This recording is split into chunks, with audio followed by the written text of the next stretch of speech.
Andrea Cotarac, c'était la rentrée aujourd'hui du Conseil régional Auvergne-Rhône-Alpes. Oui. Vous présidez le groupe du Rassemblement national. Vous avez entendu le président Laurent Wauquiez. Il a mis la sécurité au cœur de son plan de travail. Alors ça doit vous satisfaire. Oui, je crois que la sécurité, c'est une attente des habitants. Maintenant, on a deux philosophies différentes avec Laurent Wauquiez. Lui, il additionne souvent le nombre de tourniquets devant les lycées, le nombre de lignes budgétaires afférées à ça. Il pense que l'insécurité va être réglée. Moi, j'ai plutôt une vision qualitative. Moi, je pensais plutôt nommer des référents sûreté dans chaque lycée qui puissent nous faire remonter les besoins. Laurent Wauquiez veut envoyer 2 agents de sécurité par lycée. Pour moi, ça n'a pas de sens. Il faudrait, il y a des lycées qui n'en ont pas besoin, puis il y en a d'autres qui en ont besoin de 10. Voilà, il faut faire du qualitatif, mais on aura, j'espère, l'occasion d'en débattre. Quels sont les autres points sur lesquels vous allez mettre l'accent dès cette rentrée de la région? En fait, le problème de Laurent Wauquiez, c'est un peu le symbole des LR. C'est qu'au niveau local, vous l'avez entendu, il nous parle de préférences régionales, attirer les entreprises locales, comme le font d'ailleurs les Suisses. Il y a une forme de localisme, de souverainisme, d'indépendance locale. Le problème, c'est que moi, je travaille à l'Europe. Les LR, le parti de Laurent Wauquiez, fait l'exact contraire. Il vote pour tous les traités de libre-échange, il vote pour une concurrence libre et non faussée, pour la fin des frontières, si bien que quand Laurent Wauquiez veut faire sa clause Molière, c'est-à-dire qu'on parle en français sur les chantiers par exemple, c'est une manière détournée d'avoir des entreprises françaises, de ne pas avoir de travailleurs détachés. Cette clause Molière, elle est illégale parce que son propre parti et lui-même et Brice Hortefeux ont voté contre tout ça à l'Europe. Donc on va mettre en face de Laurent Wauquiez ses contradictions et les contradictions de son mouvement. Dernière question, vous venez d'évoquer l'international. La région Auvergne-Rhône-Alpes est frontalière de la Suisse, du canton de Genève, du canton de Vaud. Comment vous voyez ces relations justement avec... Je les vois très bonnes. Moi je suis natif de Haute-Savoie, donc je suis né en face de Lausanne à Évian-les-Bains.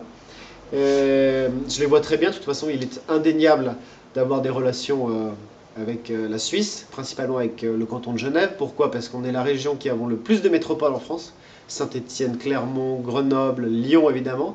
On en oublie souvent une 5e, c'est Genève évidemment. C'est un bassin de vie qui touche évidemment une bonne partie d'Auvergne-Rhône-Alpes, le pays de Gex, la Haute-Savoie et même la Savoie. Donc c'est très important. Et puis je crois que la Suisse, tout n'est pas à jeter, loin de là. Il y a un modèle suisse qui apporte énormément de solutions, en tout cas c'est pas un modèle, mais pour moi c'est une source d'inspiration. Le souverainisme en matière agricole, sanctuariser les terres agricoles, cette idée d'être indépendant, d'être souverain constamment, que ce soit dans l'industrie. On caricature souvent les Suisses en disant c'est les montres, le chocolat, les banques, etc. Pas du tout, la Suisse a un énorme outil industriel.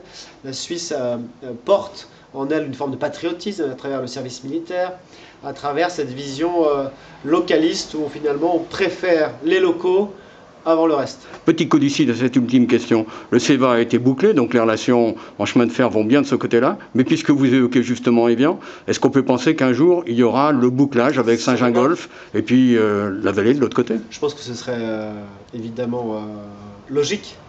On a des relations par bateau vers Lausanne, qui sont assez fréquentes, Thonon, d'Évian. On a le CEVA direction Genève.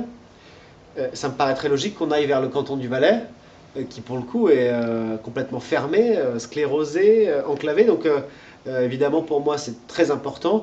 Maintenant on a un gros problème aussi sur le Léman Express, c'est que les rames sont extraordinaires, flambant neuves, c'est Alstom qui les a construits, les rails sont super, l'idée est superbe, je l'ai voté pour.